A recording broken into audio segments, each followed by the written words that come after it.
മുൻമന്ത്രി കെ ബാബുവിന്റെ PA. നന്ദകുമാറിനെ vigilance ചോദ്യം ചെയ്യുന്നു. വിജിലൻസ് ഓഫീസിൽ വിളിച്ചു വരുത്തിയാണ് ചോദ്യം ചെയ്യൽ.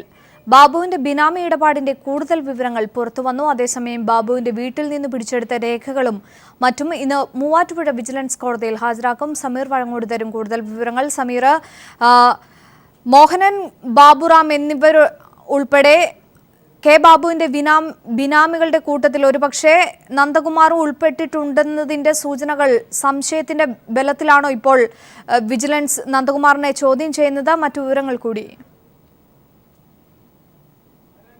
ബാബുറാം, അതോടൊപ്പം തന്നെ മോഹൻ എന്നിവർക്കൊപ്പം നന്ദകുമാറും ഒരുപക്ഷെ ബാബുവിന്റെ ബിനാമിയാകാം ഒരു സംശയമുണ്ട്. അതോടൊപ്പം തന്നെ കഴിഞ്ഞ 5 വർഷത്തിനിടെ നന്ദകുമാർ ഉണ്ടാക്കിയിട്ടുള്ള വലിയ രീതിയിലുള്ള സാമ്പത്തിക വളർച്ച സംബന്ധിച്ചുള്ള സംശയങ്ങളും വിജിലൻസിനുണ്ട്. പ്രത്യേകിച്ചും മന്ത്രിയായിരിക്കെ കെ ബാബുവിന്റെ പി ആയിരുന്നു എന്നതിനപ്പുറത്ത് മറ്റ് വലിയ ഒരു സാമ്പത്തിക സ്ഥിതിയുള്ള വ്യക്തിയല്ല നന്ദകുമാർ. എന്നാൽ സമീപകാലത്ത് അദ്ദേഹം ഉണ്ടാക്കിയ സാമ്പത്തിക വളർച്ച ഞെട്ടിക്കുന്നതാണ്. തൃപ്പൂണിത്തുറയിലെ ഒരു സ്വകാര്യ ധനകാര്യ സ്ഥാപനം അടക്കം വലിയ രീതിയിലുള്ള സാമ്പത്തിക വളർച്ചയാണ് അദ്ദേഹം ഉണ്ടാക്കിയിരിക്കുന്നത്.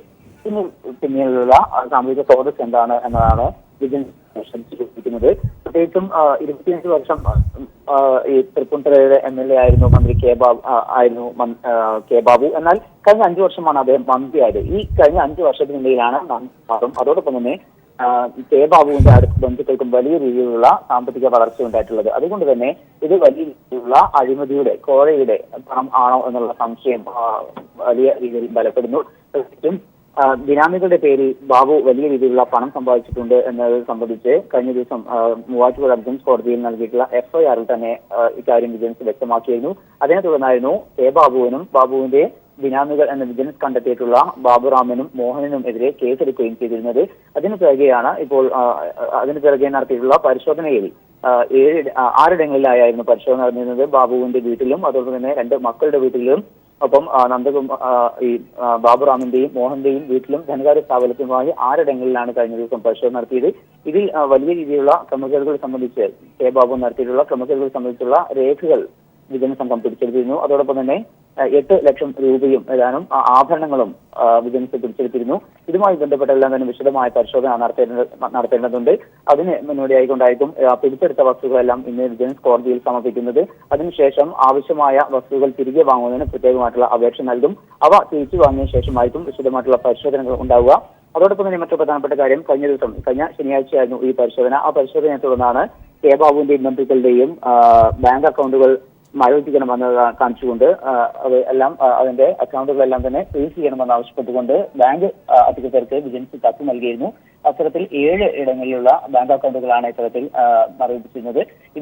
ഈ പ്രധാനപ്പെട്ട ഈ നടപടിയിലേക്ക് നീങ്ങുന്നത് ബാബു ബാങ്ക് വഴി നടത്തിയിട്ടുള്ള സാമ്പത്തിക ഇടപാടുകൾ, അത് ആർക്കൊക്കെയാണ് പണം നൽകിയിട്ടുള്ളത്, ആരിൽ നിന്നൊക്കെയാണ് പണം വന്നിട്ടുള്ളത് എന്ന് കണ്ടെത്തുക എന്നുള്ളതാണ്. പ്രത്യേകിച്ചും കെ ബാബു തന്നെ പലപ്പോഴും ബിനാമികൾ ആയിട്ടുള്ള ബാബുറാമിനെയും അതോടൊപ്പം തന്നെ മോഹനനെയും അറിയില്ല എന്നും വ്യക്തിപരമായി ഒരു ബന്ധവുമില്ല എന്നും ബാബുവും അതോടൊപ്പം തന്നെ മോഹനും ബാബുറാമും പറഞ്ഞിരുന്ന കാര്യമാണ്. അതുകൊണ്ട് തന്നെ വിജിലൻസിന് ഇക്കാര്യം തെളിയിക്കേണ്ടതുണ്ട്. ഇവർ ബിനാമികളാണ് എന്ന് തെളിയിക്കേണ്ട ഉത്തരവാദിത്വം വിജിലൻസിനുണ്ട്. അതുകൊണ്ട് തന്നെ ഈ സാമ്പത്തിക വഴികൾ, അതായത് പണം ഏതൊക്കെയാണ് നൽകിയിട്ടുള്ളത് എന്ന് സംബന്ധിച്ചുള്ള വിശദമായിട്ടുള്ള കാര്യങ്ങൾ അറിയേണ്ടതുണ്ട്. ഈ ബിനാമികളിലേക്ക് പോയിട്ടുണ്ടോ എന്നുള്ള കാര്യം സ്ഥിരീകരിക്കേണ്ടതുണ്ട്.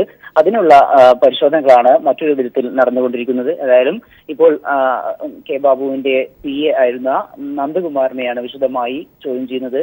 കൊച്ചിയിലെ വിജിലൻസിന്റെ ഓഫീസിലേക്ക് വിളിച്ചു വരുത്തിക്കൊണ്ട് രാവിലെ ആരംഭിച്ച ചോദ്യം ചെയ്യൽ ഇപ്പോഴും പുരോഗമിക്കുകയാണ്. അഞ്ജു, തീർച്ചയായും സമീർ, നന്ദകുമാറിന്റെ ഭാര്യയുടെ പേരിൽ തൃപ്പൂണിത്തുറയിൽ പ്രവർത്തിക്കുന്ന ഒരു സ്വകാര്യ പണമിടപാട് സ്ഥാപനം, അതിനെതിരെ കൂടി ഒരു അന്വേഷണം അതും വിജിലൻസ് നടത്തുന്നുണ്ടോ ഇപ്പോൾ? അത്തരത്തിലുള്ള ഒരു അന്വേഷണം കൂടിയാണ് ഇന്നത്തെ ഈ ചോദ്യം ചെയ്യലിൽ നിന്ന് മനസ്സിലാക്കാൻ കഴിയുന്നത്. പ്രത്യേകിച്ചും നമുക്കറിയാം, ഏതാനും വർഷങ്ങളായിട്ട് ബാബുവിന്റെ കൂടെ ഉണ്ടായിരുന്ന നന്ദകുമാറിനെ കഴിഞ്ഞ 5 വർഷത്തിനിടയിലാണ് വലിയ രീതിയിലുള്ള സാമ്പത്തിക വളർച്ച ഉണ്ടായിട്ടുള്ളത്. ആ ഒരു വളർച്ചയിലെ ഒരു ഭാഗമാണ് തൃപ്പൂണിത്തുറയിലുള്ള ഈ ധനകാര്യ സ്ഥാപനം. ഇത്തരത്തിൽ ബാബുവിന്റെ പേരിൽ സ്വന്തമായി സ്ഥലമോ അല്ലെങ്കിൽ മറ്റു സ്ഥാപനങ്ങളോ ഇല്ല എങ്കിൽ കൂടി നന്ദകുമാറിന്റെ പേരിലും അതോടൊപ്പം തന്നെ മറ്റു ബിനാമികൾ എന്ന് കണ്ടിട്ടുള്ള മോഹനെയും ബാബുറാമിന്റെയും ഒക്കെ പേരിൽ വിവിധ ഇടങ്ങളിൽ ഭൂസ്വത്തും അതോടൊപ്പം തന്നെ വലിയ സ്ഥാപനങ്ങളും ഉണ്ട്. അതുകൊണ്ട് തന്നെ ഇതെല്ലാം തന്നെ ബാബുവിന്റെ പേരിൽ അല്ലെങ്കിൽ കൂടി ഇത് ബാബുവിന്റെ ബിനാമികളാകുന്ന വ്യക്തികളുടെ പേരിലേക്കാണ് മാറ്റിയിരിക്കുന്നത് എന്നുള്ള ഒരു സംശയമാണ് വിജിലൻസിനുള്ളത്. അതുകൊണ്ട് തന്നെയാണ് നന്ദകുമാറിനെ കേന്ദ്രീകരിച്ചുകൊണ്ട് വിളിച്ചു വരുത്തിക്കൊണ്ട് ഈ ചോദ്യം ചെയ്യുന്നത്.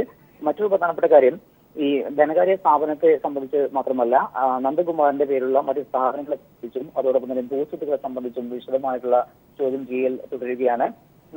ബാബുറാമിനും അതോടൊപ്പം തന്നെ മോഹനും ഉള്ളതുപോലെ അല്ലെങ്കിൽ അതിനേക്കാൾ കൂടുതൽ ഒരുപക്ഷെ നന്ദകുമാറിന് ഉണ്ടാകാനുള്ള ഒരു സാധ്യതയും വിജിലൻസിന് ഉണ്ട്. പ്രത്യേകിച്ചും ബാബുവിന്റെ ഏറ്റവും വിശ്വസ്തരിൽ ഒരാളാണ് PA ആയിരുന്ന നന്ദകുമാർ. അതുകൊണ്ട് തന്നെ നന്ദകുമാറിന്റെ പേരിൽ പലയിടങ്ങളിൽ ഭൂമിയുണ്ട് എന്നാണ് കണ്ടെത്തിയിട്ടുള്ളത്. ഏതായാലും അതുമായി ബന്ധപ്പെട്ട എല്ലാം തന്നെ വിശദമായിട്ടുള്ള ചോദ്യം ചെയ്യലാണ് പുരോഗമിക്കുന്നത്. ശരി, വ്യക്തമാണ്. സമീറാണ് വിവരങ്ങൾ നൽകിയത്.